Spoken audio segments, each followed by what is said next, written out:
Hello there, welcome back to our channel.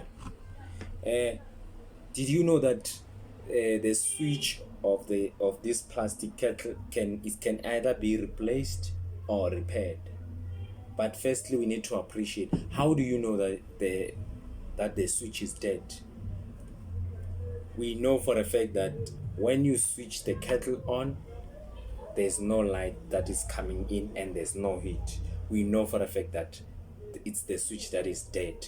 We know because when we check at the circuit diagram of this plastic kettle, we see that our switch is connected in series with either the light or the element. So the power, it means the power doesn't pass through your switch.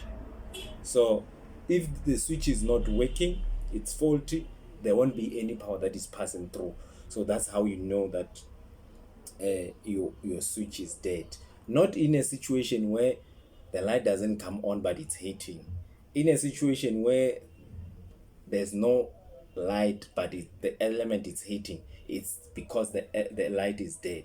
But if the switch is dead, there won't be any power that is going through. You won't receive any heat, there won't be any light. That's how you know that the switch is dead.